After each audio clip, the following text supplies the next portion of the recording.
चुनाव की तारीख का ऐलान होने के बाद कांग्रेस चुनाव में नॉमिनेशन से पहले ही हार मानना चाहती। जब हार सुनिश्चित दिख रही है तो कांग्रेस के नेताओं का भाषा संयम टूट रहा है।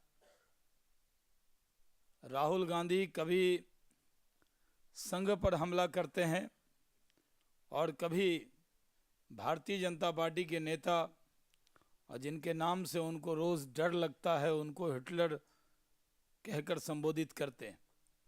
भारतीय जनता पार्टी इस तरह की भाषा को अस्वीकार करती है और ये बौखलाहट में, हार की बौखलाहट में दिया हुआ बयान मानती। आज गुजरात तरक्की कर रहा है। गुजरात में एक नहीं अनेक चुनाव में कांग्रेस को हम लोगों ने पराजित किया है और पराजय से पहले कांग्रेस की ज़बान ज़रूर फिसलती। पहले मौत का सौदागर कहा था, उसका जवाब गुजरात की जनता ने दिया था। उसके बाद जिन जिन शब्दों का उपयोग कांग्रेस के नेताओं ने किया है उसका जवाब गुजरात की जनता ने उनको दिया। लेकिन अब जिस तरह से भारतीय जनता पार्टी के नेता को हिटलरवादी कहना, ये पूरी तरह से दुर्भाग्यपूर्ण है।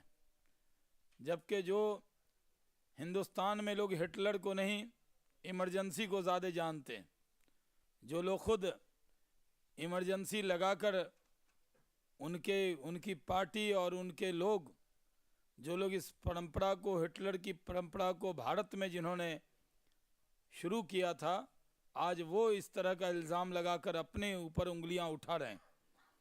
जब व्यक्ति तर्कविहीन हो जाता है, मुद्दाविहीन हो जाता है, जब उसके पास अपने विरोधियों को जवाब देने के लिए कोई अस्त्र और शस्त्र नहीं दिखता, तो उसकी ज़बान फिसलती है और इस तरह के नारों का उपयोग और इस तरह के आरोप लगाने की परंपरा कांग्रेस की पुरानी रही। ये सही है कि देश में नरेंद्र भाई के नेतृत्व में एक माहौल खड़ा हुआ है और पूरे देश के अंदर आज भारतीय जनता पार्टी से लोग बहुत बड़ी तादाद में जुड़ रहे हैं।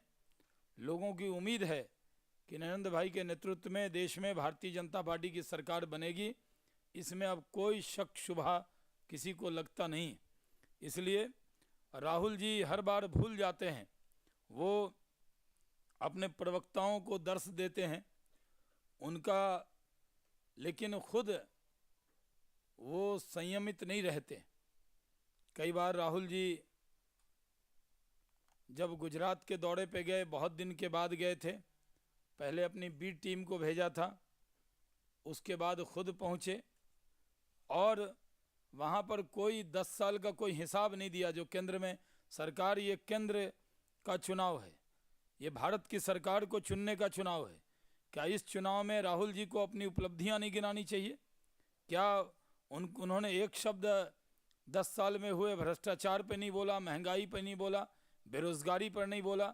और जहां गुजरात को उनकी सरकार ने कई बार सर्टिफिकेट दिए, कई बार विकास का प्रमाण पत्र उनकी सरकार ने दिए हैं, तो वहां पर जाकर जिस तरह के शब्दों का उपयोग किया है, उस तरह के शब्दों का जवाब यहाँ की जनता देगी। कई बार कांग्रेस के नेताओं ने कभी रावण, कभी हिटलर, कभी मौत का सौदागर, इस तरह की गाली गलौज पर उतर आई है कांग्रेस, और इसका जवाब देश की 121 करोड़ जनता वोट के ज़रिए देगी। और भारतीय जनता पार्टी कोई मर्यादा तोड़ना नहीं चाहती। हमने पहले भी कहा था कि हम कांग्रेस को उन्हीं की भाषा में जवाब देने की क्षमता रखते हैं, लेकिन भारतीय जनता पार्टी एक ऐसी पार्टी है जहां मर्यादित व्यवहार ही किया जाता है। इसलिए हमने मर्यादा में रहकर उनको कुछ चीज़ याद दिलाई है और कांग्रेस की अध्यक्षा को, उनके उपाध्यक्ष को, उनके प्रवक्ताओं को इस बात का ध्यान रखना चाहिए कि जीत हार होती रहती है। हार के डर में गाली गलौज पर उतर जाएं, ये देश की राजनीति के लिए सही नहीं है। बहुत बहुत धन्यवाद।